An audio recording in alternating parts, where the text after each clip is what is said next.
السلام عليكم ورحمة الله وبركاته. أهلا وسهلا بمتابعينا الكرام، متابعين قناة الحياة الزراعية المهتمين بكل حاجة خاصة بالزراعة. النهاردة قلت أخرجكم من المود التعقيل والترقيد والكلام ده، ونشتغل ريفيو على المكنة الهوندا ال 536 ال HRD. المكنة دي 5.5 حصان، مكنة كبيرة ما شاء الله، مش صغيرة.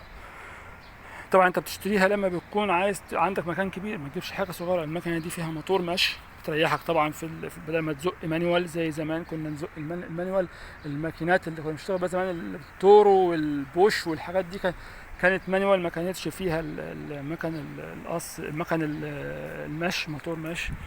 فطبعا الوضع دلوقتي بقى مختلف تماما، الحمد لله، يعني حاجه كويسه.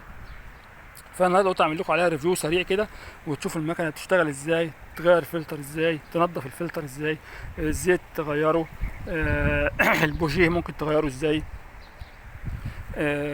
ازاي تشتغل بالمكنه عامه يعني. ودي مكنه الهوندا. طبعا احنا كنا في مصر بنستخدم التورو زمان لو انتم فاكرين. هنقول بسم الله الرحمن الرحيم. ده نبدا بالفلتر الاول. بتفك هنا كده، بترفع دي، ده الغطا بتاع الفلتر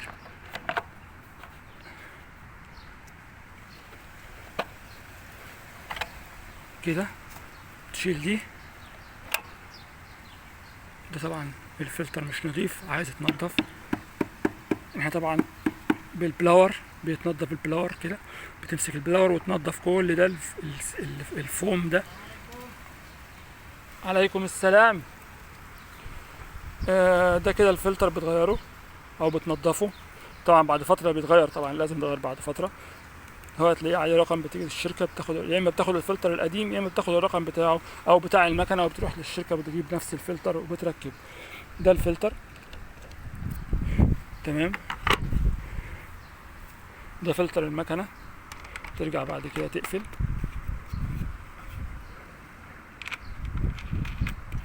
هنا تانك البنزين بتاعها ملزوق على طول في الفلتر. على فكره المكنه دي من احسن الماكينات اللي انا اشتغلت عليها. في منها ماكينات تانية هوندا يعني كويسه، بس مش زي دي بصراحه. المكنه دي كويسه، اشتغلت عليها. ده مكان البوجيه. هنا انت بتشيل الموبينه دي وبتفك البوجيه من هنا. طبعا ده كله عايز وقت، انا مش عايز اطول عليكم الفيديو. انا كنت ممكن افكه واطلعه لكم واوريكم ازاي بيتنضف. ده يخليه يوم تاني بقى، الصيانه يعني. النهارده بس قلت اعمل لكم عليها ريفيو كده سريع من بره يعني. هنا مكان البوجيه بتفكه، بيبقى جاي مع المكنه مفتاح للبوجيهات. بتفك البوجيه، بتنضفه، بوريكم ازاي بقى كده بتنضف البوجيه، وبترجع تركبه تاني كده. ده الشكمان. ده مكان الزيت، مقاس الزيت بتاع المكنه. ده كل يوم الصبح يا جماعه، ده مهم جدا جدا جدا جدا جدا من هنا لبعد شهر يعني. المكنه لازم كل يوم قبل ما بتشغلها، او مش كل يوم طبعا، بتشتغل المكنه كل يوم. قبل ما تيجي تشغل المكنه لازم تشوف الزيت بتاع المكنه. المكنه زيتها مظبوط ولا لا، لان في اوقات المكنه ممكن تكون بتاكل زيت، تحرق لك الموتور، تعمل الموتور يقفش على طول لو الزيت مش مظبوط. الزيت مظبوط، المقاس لازم يكون هنا. وبتعمل بتشوف الزيت اذا كان هو لازج ولا لا. وانت طبعا لو انت مغير من قريب اكيد هتبقى عارف يعني. اكيد لو انت متابع المكنه مظبوط، لو انت متابع المعده بتاعتك مظبوط وعارف هي مغيره زيت امتى، هتقدر تعرف يعني. تمام. نخش على بعد كده. ده الحبل بتاع التشغيل بتاع المنافله نفسها. ده حبل المنافله، طبعا اللده بتاعته هنا اهي. ده حبل المنافله. عندنا بعد كده العلبه بتاعه النجيله نفسها، اللي بيطلع القص بتاعها، بيطلع من المكنه يخش على العلبه دي.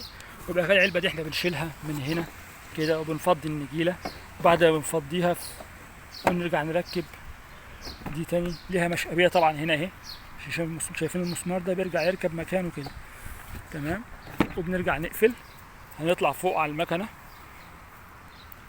المكنه ليها دراعين من فوق. ده الزرار يا جماعه بيشتغل مع المكنه، لازم وانت فاتح هنا، هنرجع له تاني الزرار ده. بس دول دراعين، واحد عشان المكنه تشتغل، لما بتدوس هنا مع الزرار ده كده وبتروح ساحب كده، لازم تعمل الحركه دي. بص هو ثبت اهو خلاص، يعني انت لازم ترجع كده. المكنه خلاص انت في اول قبل ما بتشغل خالص بتكون فاتح هنا، ده مفتاح الايه، ده المفتاح بتاع المكنه بتاع الموتور نفسه، الدراع يعني بتنزله كده تحت. هو بيبقى طبعا على الستوب فوق هنا، بيبقى على الستوب، بتروح منزل على تحت خالص على اخر سرعه، وبعد كده بتروح طالع فوق تاني وبترجع. لازم ايدك على الزرار ده، لو مش هتشيل ايدك على الزرار ده مش هتشتغل كده. وبترجع كده بتزق الدراع لقدام. تمام.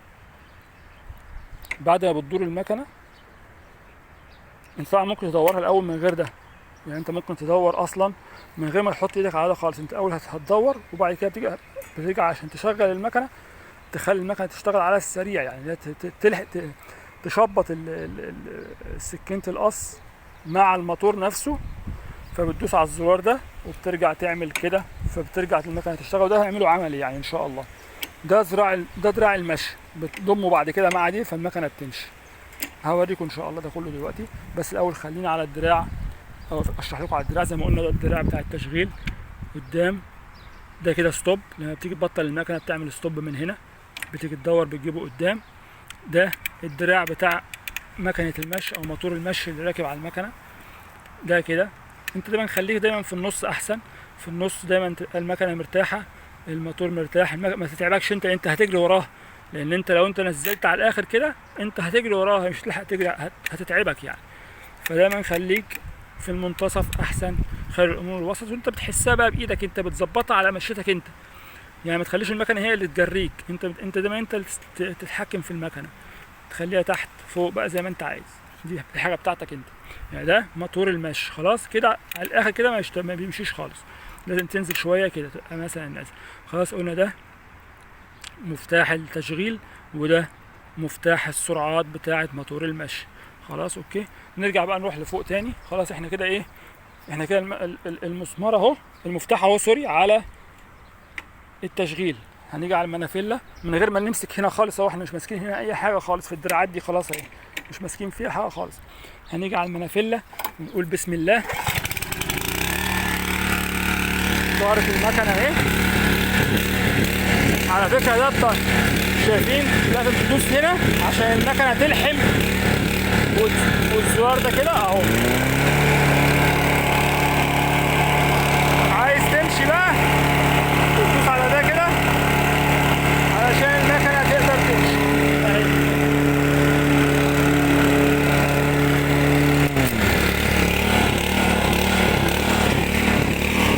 عايز هتبطل ان شاء الله المكنه بتروح راجع بدال ورا كده. بطلت المكنه، بس المكنه صوتها متغير لان الفلتر بتاعها مش نضيف، عايز يتنضف. وبرده ممكن يكون البوجيه فيه مشكله عايز يتنضف برده. فاحنا هنعمل، انا كنت هعمل صيانه فقلت اعمل لكم ريفيو بالمره ان شاء الله. المره الجايه نعمل لكم ازاي تقدروا تصينوا المكنه بالكامل، ازاي تقدر تفك الكربوراتير، ازاي تقدر تفك البوجيهات بتاعتها، تغير لها الزيت. في حاجه مهمه نسيت اقول لكم عليها برده في الريفيو بتاعها. المكنه من تحت انت عندك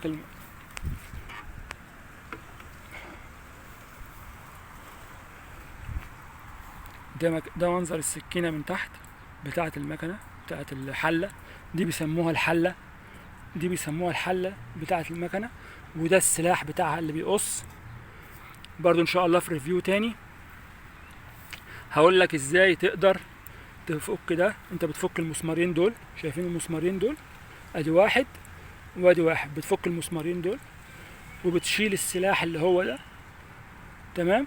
وبيكون عندك انت طبعا غيره بعد فتره لان هو من هنا بيبوظ. ده الفتحات دي اللي بتطلع النجيله اللي ورا دي بتبوظ، فانت لازم بعد كده تغيرها. ايه تاني؟ هوريكم ان شاء الله بعد كده ازاي تقدر تغير السكينه دي بكل سهوله وبطريقه سهله جدا ان شاء الله. ده موتور المشي يا جماعه هنا اهو، ده راكب على الموتور الرئيسي اللي هو هنا راكب. هنا هتلاقي فيه، شايفين السير ده الاسود، السير ده اللي هو رايح للموتور بتاع المشي اللي هو ده دوت على العمود بتاع العجلتين اللي ورا الخلفيتين اهو. وفي حاجه مهمه برضو لما تيجي يا جماعه تغير السكينه بتاعه المكنه، لازم تبقى قالب المكنه على الجنب التاني، مش على الجنب اللي فيه الكربوراتير اللي هو ده ولا الفلتر.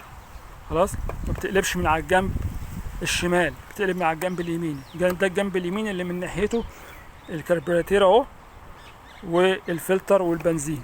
تمام، بتقلب كده وبترجع بتفك السكينة وبتغيرها وبترجع تشتغل بالمكنة عادي جدا. تمام،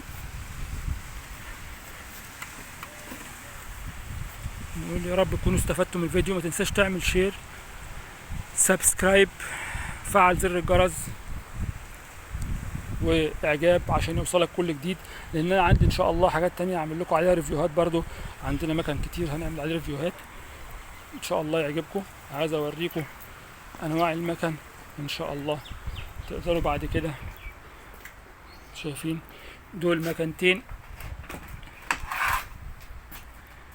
دي المكنة الستيل اللي بتشتغل على الحواف بتاعة النجيلة. يعني انت كل مربع، كل حوض نجيلة بتقدر تقص الحواف بتاعته، لان في اماكن انت ما بتعرفش توصل لها بالمكنة الكبيرة اللي احنا كنا لسه عاملين عليها ريفيو بره، فبتضطر تشتغل عليها بالمكنة دي. بصراحة مكنة مفيدة جدا جدا جدا. يعني اماكن بقى المزنوقة حوالين الحجارة، حوالين الكلام ده كله. دي المكنة التانية بتاعة قص الاسوار، برضو من نفس الشركة اللي هي ستيل، دي شركة امريكية اهي. هعمل لكم ان شاء الله ريفيو الحلقة الجاية عن ده السلاح بتاعها، عن ازاي بتشتغل، ازاي تنضفها. بعد كده هعمل لكم برضو ريفيو عن مكنة الدخان ازاي بتشتغل وازاي تعمل لها صيانة. ويا رب تكونوا استفدتوا، وزي ما قلت لكم ما تنسوش تعملوا اشتراك للقناة، سبسكرايب، فعل زر الجرس عشان يجيلك كل جديد. والسلام عليكم ورحمة الله وبركاته.